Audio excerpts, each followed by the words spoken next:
जत जिल्हा सांगली येथे जत पंचायत समितीच्या नूतन इमारतीचे भूमिपूजन महाराष्ट्राचे मंत्री माननीय जयकुमार गोरे यांच्या शुभ हस्ते संपन्न झाले।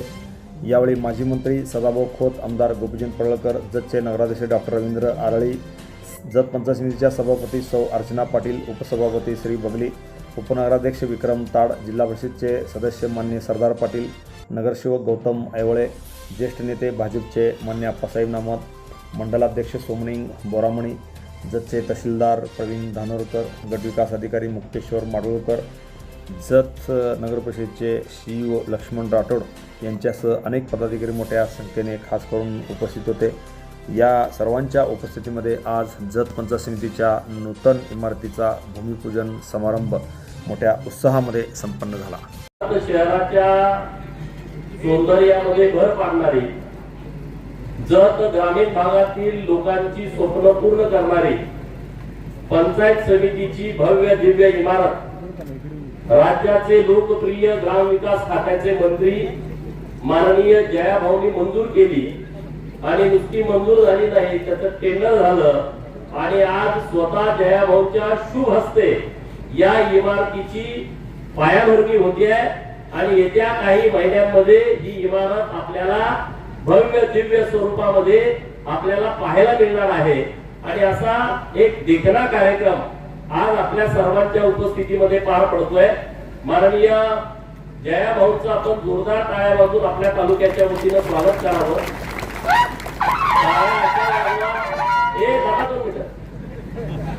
तुम्हाला काय घडून आणले का, पकडून आणले, रोजगार आणले, काय उत्साह नाही। एवढं 15 कोटीचं काम दिलंय जयाभाऊने।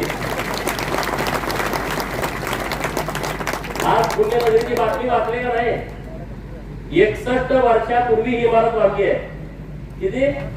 61 आणि 61 वर्षानंतर हा आजचा दिवस आहे। मग आपल्याला आनंद कसला पाहिजे? जयाभाऊंचं मनपूर्वक आभार व्यक्त करा की जत साठी त्यांनी 15 कोटीची पंचायत समितीची इमारत दिली आहे। इतक्या जोरात टाळ्या वाजल्या की पुढे आपल्याला पैसे मागायचे आहेत याच कार्यक्रमामध्ये। आणि जयाभाऊनी या राज्यामध्ये जे काम केलंय, देवाभाऊ आणि जयाभाऊ 30 लाख लोकांना घरकुल मंजूर केलेले या एका वर्षामध्ये। 30 लाख लोकांना। काल परवा पाऊस झाला, स्टील कॉलनी मध्ये मी भेटायला गेलो, सगळे पत्रे उडून गेले लोकांचे, ज्यांना स्वतःच पक्क घर नाही, खाली जमीन आणि वर आभार, जमीन हंतरायला आणि आभार पांघरायला ज्यांना आहे त्यांना घराची किंमत आहे। जयाभाऊ तुम्हाला इतके आशीर्वाद मिळणार आहेत या महाराष्ट्रातल्या 30 लाख लोकांचे, आणि त्यातली 10,000 लोक तर माझ्या जत तालुक्यातलीच आहेत। 10,000 घरकुल तुम्ही मंजूर करून दिलेले आहेत। आता वेळ कमी आहे, सगळं रेकॉर्ड आहे आमच्याकडं। आमची पंचायत समिती आणि जिल्हा परिषद खूप चांगल्या पद्धतीने काम करते आहे। त्या सगळ्या लोकांना पहिला हप्ता देऊन टाकलाय। काही लोकांची घर पूर्ण झाले, काही लोकांची घर आता लेंटर करत आलेले आहेत, काहींची पायाभरणी झालेली आहे। 10,000 लोकांना एकदा घर कधी मिळालं होतं का सांगा तुम्ही? सरपंच आहेत बरेच इथं आपले, अनेक सिनियर लोक आहेत। आमचं जेवढं वय आहे तेवढं काम केलं राजकारण, अशी लोक माझ्या समोर बसलेले आहेत। एका गावात 200, 300, 400 घरकुल मंजूर केलेले आहेत। हे देवाभाऊ आणि जयाभाऊ आणि वर नरेंद्र मोदी साहेब आणि शिवराज सिंग चौहान साहेब यांच्या माध्यमातून हे घडलंय। मित्रांनो, कालच साताऱ्यामध्ये कार्यक्रम झाला, आपण सगळ्यांनी टीव्ही वरती बघितला। 5 लाख घर बांधून पण पूर्ण झाली, त्याच्यासाठी धन्यवाद आपण जयाभाऊला दिले। आणि भाऊ, हे काम खूप मोठं आहे, तुमच्या आयुष्याला आशीर्वाद पुरेल इतके आशीर्वाद आपल्या लोकांचे मिळतील। कारण घर बांधणं हे प्रत्येकाचं स्वप्न असतं, प्रत्येकाचं स्वप्न असतं, पण सगळ्याला ते पूर्ण होत नाही। अनेक लोक आहेत त्यांना जागा नाही, ज्यांना जागा नाही त्यांना तुम्ही सरकारची जागा द्यायचा निर्णय घेतला। ज्यांना घर बांधायला सरकारी जागा मिळत नाही त्यांना जागा खरेदी करायला पैसे दिले। 1,20,000 रुपये पूर्वी घरकुलाला मिळायचे, 26,000 रुपये रोजगार हमीतून मिळायचे, 12,000 रुपये शौचालयासाठी मिळायचे, असं 1,58,000 रुपये मिळायचे। 1,58,000 मध्ये घर पूर्ण होत नाही, म्हणून देवाभाऊनी आणि जयाभाऊनी निर्णय केला, सरकारच्या माध्यमातून 50,000 रुपये त्यामध्ये भर घातली 2,08,000 रुपये घरकुलासाठी आपल्या सरकारने उपलब्ध करून दिले आहे.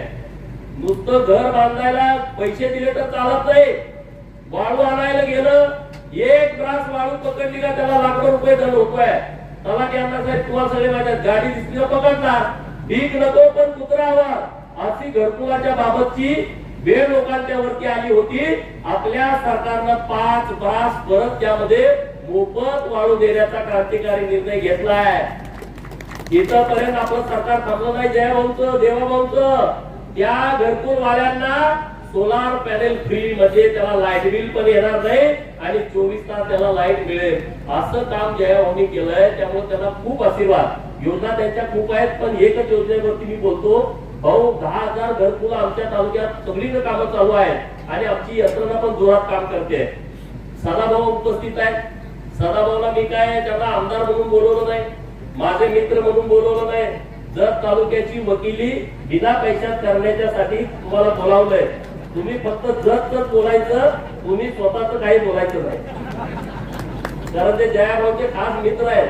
ते वारंवार विकासाच्या दृष्टिकोनातून नेहमी बोलत असतात. आमचे नगराध्यक्ष आरडी साहेब, आमच्या सभापती अर्चनाताई पाटील, उपसभापती रवींद्र बगली साहेब, जाधव साहेब, आपले अतिरिक्त सीओ साहेब, खूप चांगलं काम त्यांचं आहे. त्यांच्यासाठी पण जोरदार टाळ्या वाजवा. ऍडिशनल सीओ शिंदे साहेब इथं आहेत, आपले दानोकर साहेब तहसीलदार आहेत, आपले राठोड साहेब आहेत, उपनगराध्यक्ष विक्रम दादा आहेत, आकाराम दादा आहेत, नामद काका आहेत, सगळी व्यासपीठावरचे जिल्हा परिषद सदस्य, पंचायत समितीचे सदस्य, सगळी मंडळी इथे उपस्थित आहेत. आणि तुम्ही सगळेजण खरं तर टायमिंग आली तुम्हाला द्यायला चुकलो, कोण 12 ला आले, कोण 1 ला आले, कोण 2 ला आले, सगळे तुम्ही उपस्थित आहात, पत्रकार मित्र आहेत. भाऊ जत तालुका तुमचा खरंच ऋणी आहे. कारण जत तालुक्यात देवभूमी तुमच्यामुळे ते झालंय पुस्तक तयार. देवभूमीची मी लक्षवेधी सभागृहात काढली. त्या अधिकाऱ्यांना नेमकं कळलंच कुणाकडे पाठवायची, कुठल्या खात्याकडे पाठवायची, याचं उत्तर कुणी द्यायचं. जयाभाऊ म्हटले मी याचं उत्तर देणार आणि त्यांनी उत्तर आपल्या सभागृहामध्ये नागपूरमध्ये दिलं. होय, जतला देवभूमी करण्याच्या दृष्टिकोनातून आमचं सरकार प्रयत्न करणार, असा शब्द भाऊनी आपल्याला तिथं सभागृहामध्ये दिलाय. आणि आता भाऊ मी मंगळवारी येतोय तुमच्याकडं हे पुस्तक आणि पत्र घेऊन. तुम्ही आणि बावनकुळे साहेबांनी बैठक लावून, आम्हाला काय दुसरं काही करायचं नाही, नाव बदलायचं नाही, काय नाही. जतच्या अगोदर देवभूमी जत ही सरकारनं अधिकृतपणे घोषणा करावी अशी आमच्या सगळ्यांच्या वतीनं विनंती आहे ना. सगळ्याला मान्य हात वर करून सांगा देवभूमी जत. कारण त्यातल्या 8 मंदिरांना जयाभाऊंनी तीर्थक्षेत्र बचा दर्जा दिलाय आणि फंड पण दिलाय. धन्यवाद भाऊंचं की 5 लाख रुपयाचा निधी मिळायचा मुश्किल आहे आमच्या मंदिराला. तुम्ही तर 5-5 कोटी रुपये द्यायला लागलाय. आणि ही मंदिर अशी आहे जिथं लाखो लोक येतात. 1 पर्यंत आम्ही चुकीची मागणी केलेली आहे. 1 लाखापासून 20 लाखापर्यंत भाविक येणारी मंदिरं जतमध्ये अशी 36 मंदिर आहे. आणि त्या मंदिराचं डेव्हलपमेंट करायचं सगळं जबाबदारी जयभाऊच्या खात्याकडे आहे. आणि त्यामुळे राहिलेले पण प्रस्ताव आम्ही तयार करणार आहे. 5 मंदिरं फक्त आमची वन विभागाच्या जागेमध्ये आहेत, त्याला काही तुमच्याकडून निधी देता येणार नाही. आणि म्हणून आम्ही मंगळवारी वन मंत्री महोदयांच्याकडे त्याची पण वेगळी बैठक लावलेली आहे. त्यांच्याकडून आम्ही त्याबाबतचा निधी आणून घेतोय. तालुक्यामध्ये ग्रामपंचायतच्या इमारतीला मागच्या वेळेस तुम्ही आम्हाला 5 ग्रामपंचायतीला मान्यता दिली. आता आमची 10 ग्रामपंचायती अशा आहेत की त्याला इमारतच नाही. काही ग्रामपंचायतीच्या इमारती आहेत, त्यांना दुरुस्ती करण्याची आवश्यकता आहे. भाऊ तालुक्यामध्ये इतकं टॅलेंट आहे. जिल्ह्यामध्ये जेवढ्या खेळाच्या स्पर्धा होतात त्यातले 40% बक्षीस आमची जतचीच पोरं आणतात. 40% बक्षीस जतची पोरं आणतात. सलग आता 3ऱ्यांदा जनरल चॅम्पियनशिप ही जत करत आहे. चौथ्यांदा बघा, हे सगळे शिक्षक आहेत. अजून क्रीडाच्या सुविधा वगैरे काहीच नाही. आज आम्ही सकाळी क्रीडाची बैठक घेतली. आम्ही आराखडा तयार करतोय. आता आज सगळी ती जागा मोजून वगैरे आम्ही सगळी घेतली. तहसीलदार साहेब, क्रीडा अधिकारी आम्ही सगळे होतो. कुठलीही सुविधा नाही, पण पोरांच्या मध्ये मूळचं टॅलेंट आहे. मी तुम्हाला विश्वासानं सांगतो, या जिल्ह्यातली ग्रामीण भागातली सर्वात चांगली क्रीडा नगरी, क्रीडा अंगण, सगळ्या व्यवस्था आम्ही येत्या वर्षभराच्या आतमध्ये तुम्हाला तयार करून देऊ. मुलांच्यासाठी व्यवस्था तयार करून देऊ. नवोदय विद्यालय प्रत्येक जिल्ह्याला आहे. आपल्या जिल्ह्यात नाही, पलूसला 80 जागा तिथं असतात. या वर्षी 19 मुलं दुसऱ्या जतची सिलेक्ट झालेले आहेत. 19 मुलं, आणि त्यातली 13 मुलं ही जिल्हा परिषदेच्या शाळेची आहेत, आपल्या शाळेची आहेत. इतकी मोठी क्षमता जत तालुक्यामध्ये आहे. 433 जिल्हा परिषदच्या शाळा आहेत, त्यापैकी 296 मराठी माध्यमाच्या आहेत, 129 कन्नड माध्यमाच्या आहेत आणि 8 उर्दू माध्यमाच्या शाळा आहेत. माझी विनंती भाऊ तुमच्याकडे आहे की 112 मराठी माध्यमाला शिक्षकाची पदं रिक्त आहेत, 104 कन्नड माध्यमाच्या शाळेची पदं रिक्त आहेत आणि उर्दू शाळेची 7, 223 पदं रिक्त आहेत. आपण आपल्या स्तरावरून योग्य आदेश देऊन जत तालुक्याला हे सगळे शिक्षक मिळावे, कारण जिल्हा परिषदच्या शाळावरतीच आमची मुलं सगळी अवलंबून आहेत आणि जिल्हा परिषदचे शिक्षक खूप चांगल्या पद्धतीनं तिथं मेहनत घेत आहेत, विद्यार्थ्यांना मार्गदर्शन करतायत. आमच्या उमराणीला 10वीचा वर्ग चालू केला जिल्हा परिषदचा, नामक इथं आहे आणि 10वीची सगळीच्या सगळी मुलं एकदम मेरिट मध्ये पास झालेले आहेत. पहिल्यांदा 10वीची शाळा इथं चालू केलेली आहे आणि आता कुलाळवाडीचा पण प्रस्ताव आहे, अन्य गावांचा प्रस्ताव आहे. जिल्हा परिषदच्या शाळांमध्ये माध्यमिक शाळांचं शिक्षण हे खूप चांगल्या पद्धतीनं दिलं जात आहे. मुख्यमंत्री माझी शाळा सुंदर शाळेमध्ये आमची जतची शाळा क्रमांक 1 ही विभागामध्ये 3ऱ्या स्थानावरती आलेले आहे, त्यांना बक्षीस मिळालेलं आहे. भाऊ तालुक्यामध्ये ग्रामीण रस्त्यांची लांबी 890 किलोमीटर आहे आणि माझी तुम्हाला विनंती आहे की तुम्ही जरा लक्ष देऊन ग्रामीण रस्ते आमचे होण्याच्या दृष्टिकोनातून तुम्ही आमच्यावरती लक्ष ठेवावं, अशी एक कळकळीची विनंती आपल्याकडे आमच्या जत तालुक्याच्या वतीनं मी तुम्हाला करतोय. बाकीचे विषय बोलण्यासारखे बरेच आहेत की उमेदच्या माध्यमातून 2-3 जिल्हा परिषदच्या ठिकाणी एखादं चांगलं सभागृह जर आपल्याला देता आलं तर त्याचा विचार आपल्या माध्यमातून करावा, अशी एक नम्रतेची विनंती आहे. तालुक्यामध्ये बंजारा समाज मोठ्या प्रमाणात आहे.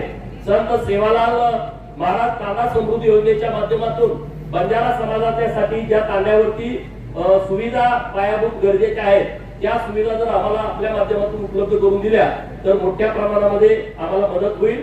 26 गावं अशी आहेत की तिथं स्मशानभूमीच नाही, 26 गावं. आणि मला वाटतं आता तुम्ही एक चांगला क्रांतिकारी निर्णय घेताय की राज्यामध्ये ज्या गावामध्ये स्मशानभूमी नाही त्या सगळ्या गावांना स्मशानभूमी देण्याचा खूप चांगला निर्णय भाऊंच्या माध्यमातून होतोय. आता पंचायत समितीची एवढी मोठी इमारत आपण दिलेली आहे, पुढे जेव्हा काही निधीच्या फर्निचरला वगैरे लागेल तेव्हा आम्ही तुम्हाला नक्की विनंती करू आणि आपल्या माध्यमातून आपल्या या तालुक्यामध्ये चांगलं काम होण्याच्या दृष्टिकोनातून आम्ही नक्की तुमच्याकडून मदत मिळवून तालुक्यातल्या लोकांना आम्ही जो शब्द दिलाय तो शब्द पूर्ण करण्याचा प्रयत्न करू. आता दुष्काळी परिस्थिती असताना सुद्धा मैशाच्या पाण्यात जरा मागं कोयनेतून पाणी सोडलं नाही, अनेक अडचणी, त्यातून आता आवर्तन सुरू आहे आमचं.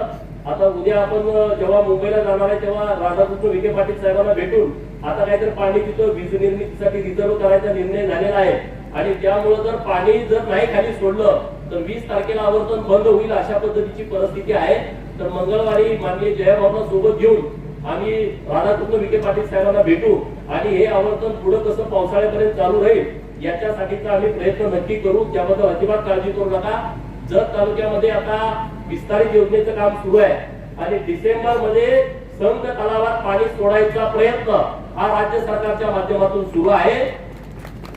संघला पाणी डिसेंबर मध्ये येणं म्हणजे बऱ्यापैकी जत तालुक्याचा दुष्काळ मिटण्यासारखा आहे. आता हे मुचंडी लवंगा पाईपलाईनचं पण टेंडर आता प्रस्तावित आहे, नव्यानं सबलाईनचं पण टेंडर प्रस्तावित आहे. 700 कोटी रुपयाचं, 200 कोटी रुपयाचं मुचंडी लवंगाचं टेंडर आहे. 1800 कोटी रुपयाचं सोलारची योजना राज्य सरकारनं अंतिम टप्प्यामध्ये मंजुरीची आणलेली आहे, त्याचंही टेंडर होऊन जाईल. तर अशी खूप सगळी कामं सुरू आहेत.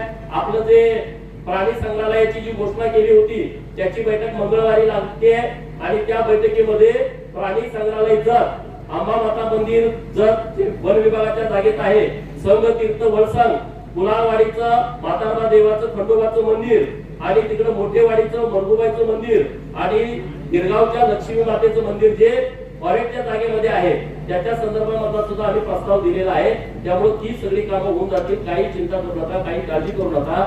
जर तालुक्यातल्या ज्या आमच्या शाळांच्या खोल्या आहेत त्याच्या संदर्भात जिल्हा परिषदेला जरा योग्य सूचना आपण द्याव्यात की खूप त्या शाळांची पडझड झालेली आहे आणि त्या शाळा नव्यानं उभा होण्याची आवश्यकता आहे. शाळांची काही दुरुस्ती पण गरजेची आहे.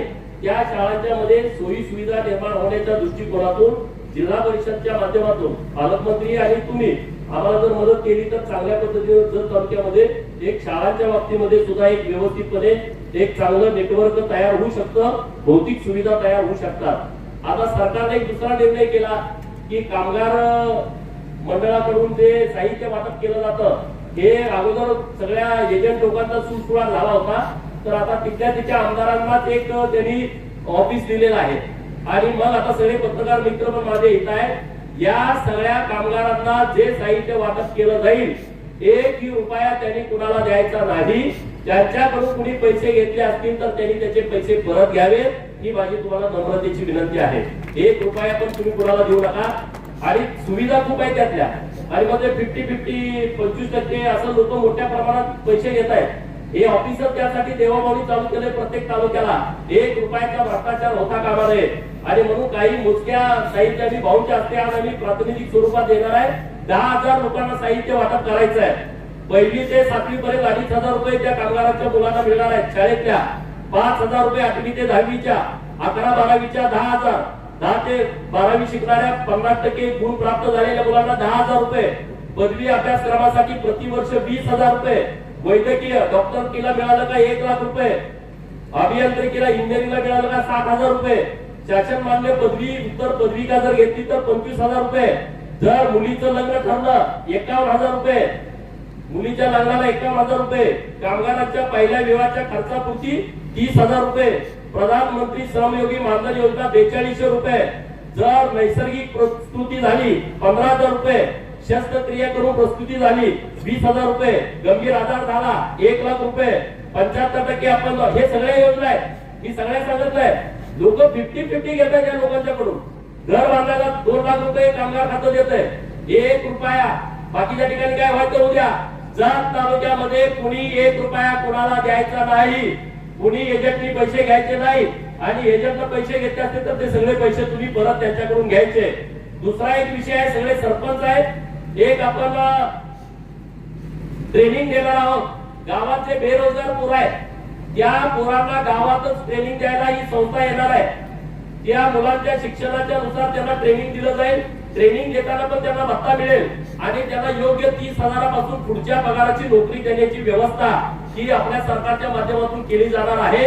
ही लोक तुम्हाला कॉन्टॅक्ट करतील. ते आज मी त्यांना इथं बोलवलंय तर वेळेअभावी तुमच्या समोर इतका वेळ बोलता येणार नाही. त्याचा आम्ही नंबर देतो सगळ्या सरपंचांना, पंचायत समिती सदस्यांना, जिल्हा परिषद सदस्यांना. तुमच्या गावात सगळ्या ठिकाणी ट्रेनिंग तुम्ही तयार करून घ्या. भाऊ तुमचं आम्हाला खूप चांगलं मदत आहे. नाहीतर जर तुम्ही परिस्थिती बघताय मान आणि खटावतूर तुम्ही बदलून टाकला. तुम्ही भाऊनी शपथच घेतली होती डोक्याला पेटा बांधणार नाही जोपर्यंत मान खटावला पाणी येणार नाही आणि त्यांनी त्या बोलल्याप्रमाणे सगळं करून टाकलं. मान खटावला पूर्ण सुजलाम सुफलाम केलं आणि आता मला जतला सुजलाम सुफलाम करण्यासाठी जयाभाऊची खूप सारी मदत आहे आणि त्यामुळे तुम्ही निश्चित राहा. विधानसभेला आम्ही जो शब्द तुम्हाला दिलाय तो शब्द आम्ही पूर्ण करणार. भाऊंच्याकडे एवढं मोठं खातं आहे. अंगणवाडी ताईंचं काम भाऊंच्याकडं, शिक्षकांचं काम भाऊंच्याकडं, ग्रामसेवकांचं काम भाऊंच्याकडं, उमेदचं सगळं बचत गटाच्या सगळ्या महिलांचं खातं भाऊंच्याकडं. म्हणजे कुठलं लागेल ते सगळं भाऊंच्याकडे आहे. ग्रामपंचायत इमारत लागली भाऊंच्याकडं, स्मशानभूमी लागली भाऊंच्याकडं, रस्ता लागला, पेरिंग लागलं, काही हे ग्रामविकास खात्याकडे संबंधित आहे. आणि आपला तालुका इतका मोठा आहे 2,82,000 हेक्टर क्षेत्रफळ आहे. इतका मोठा तालुका आहे म्हणजे 90 किलोमीटर कुंभारी पासून सुरुवात झाली गिरगावला तर 90-100 किलोमीटर लागते. माझं गाव घरे शेवटचं गाव आहे तुमच्या मतदारसंघाला लागून. तिथून सांगली 95 किलोमीटर आहे. म्हणजे झऱ्यापासून सांगलीपर्यंत जावं तेवढा जत विधानसभा मतदारसंघ आहे आणि त्यामुळे या मतदारसंघाचा संपूर्ण कायापालट करण्याची ताकद ही देवाभाऊंच्या सरकारमध्ये आहे. जयाभाऊंच्या खात्यामध्ये प्रचंड आपल्या सगळ्या तालुक्याशी रिलेटेड कामं निघतायत आणि ते कामं जयाभाऊ नक्की करतील. जयाभाऊंना मी खूप खूप शुभेच्छा देतो की एका सामान्य कुटुंबातला मुलगा, रेशन दुकानदाराचा पोरगा 4 वेळा मान खटाव सारख्या मतदारसंघाचा आमदार होतो. महाराष्ट्राच्या मंत्रिमंडळात कॅबिनेट मंत्री म्हणून बसतो आणि अखंड महाराष्ट्र ग्रामीण भाग बदलण्याची क्षमता ठेवतो. त्यांच्यासाठी आपण खूप खूप शुभेच्छा देऊया.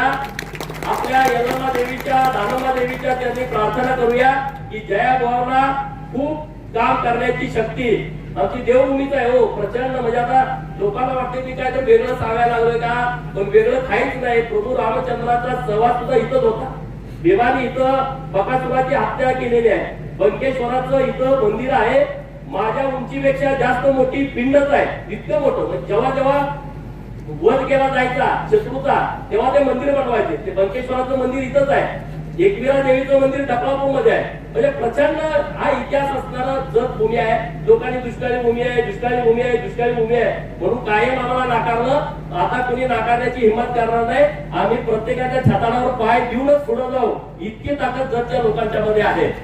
परत एकदा मी जयाभाऊचं आम्हाला पंचायत समिती इमारत दिली. भाऊ, पंचायत समिती इमारत आमची बघण्यासारखी नाही. म्हणजे हॉल असा आहे, ग्रामसेवक मिटिंगला बसलं का रोजगार सेवक बाहेर बसायला लागते. सरपंच आणि ग्रामसेवकाला एकत्रित बोलवलं की सरपंच आत बसते, ग्रामसेवक बाहेर. कुणाला वेळ नाही. इतकी वाईट अवस्था. आणि तुम्ही आम्हाला 15 कोटी रुपयाची इमारत दिली. लोकांना आम्ही तो फोटो टाकला, वाटतं हे काहीतरी अशीच काहीतरी करून टाकायला लागलेली. आम्ही इमारतीचा फोटो टाकला आणि व्हायरल केला. जिल्ह्यात अख्ख्या पुढाऱ्यांच्या मध्ये मोठी चर्चा झाली. अशी काही कुठं पंचायत समिती इमारत असते काय? मी ठाणकाव सांगितलं, अरे देवाभाऊ आणि जयाभाऊ आहेत, काही होऊ शकतं. आणि त्यानुसार तुम्ही आमच्या पंचायत समितीला मंजुरी दिली. आज भूमिपूजन होत आहे. लवकरात लवकर काम आम्ही करून तुमच्याच हस्ते परत त्या पंचायत समितीचं लोकार्पण करू. लोकांच्या सेवेसाठी ही पंचायत समिती खुली करू. आता 12 पंचायत समितीचे सदस्य आमचे निवडून आलेले आहेत. 8 जिल्हा परिषदेचे सदस्य निवडून आहेत 9 पैकी. आणि सगळे यंग मुलं आहेत, तरुण मुलं आहेत. काम करण्याची त्याच्याकडे प्रचंड इच्छा आहे आणि नेहमी ते लोकांच्या मध्ये जात आहेत. त्यांना सुद्धा एक चांगली ऊर्जा आपल्या आजच्या येण्याला झालेली आहे. एवढंच या निमित्तानं बोलतो. सदाभाऊ पण आवर्जून नेहमी इकडे येतात. सदाभाऊ पण फंड मी खूप वापरलाय विधान परिषदेचा इकडं. ते नेहमी कुठला काही विषय आला आणि त्यांच्या संघटनेचं काम पण इकडे मोठं असल्यामुळं ते चांगल्या ताकदीनं आमच्या बरोबर उभं राहतात. रवींद्र आरडी साहेब नगराध्यक्ष झाले आणि शहरामध्ये आता आम्ही 10 कोटी रुपयाची नगर परिषदेची इमारत पण भाऊ मंजूर करून आणली आहे. आता आमची इमारत म्हणजे त्यांना माहित आहे, नगराध्यक्ष साहेब, उपनगराध्यक्ष साहेब, सीओ साहेब एकाच चेंबर मध्ये बसणार, एकाच चेंबर मध्ये. आता पुढच्या आठवड्यामध्ये आपलं ते टेंडर पूर्ण होतंय. आपण त्या इमारतीचं पण भूमिपूजन करतोय. पाण्यासाठी एकनाथ शिंदे साहेबांनी देवाभाऊनी 79 कोटी रुपये दिले होते. आता 70% योजनेचं काम पण पूर्ण झालंय. पुढच्या 3-4 महिन्यामध्ये जत शहराला स्वच्छ पाणी देण्याची व्यवस्था आम्ही करतोय. तेव्हा आता जास्तीचं बोलत नाही. मी भाऊचं परत एकदा स्वागत आपल्या तालुक्यामध्ये करतो आणि सदाभाऊंना विनंती करतो की त्यांनी आपलं मत व्यक्त करा. Press the bell icon on the YouTube app and never miss another update.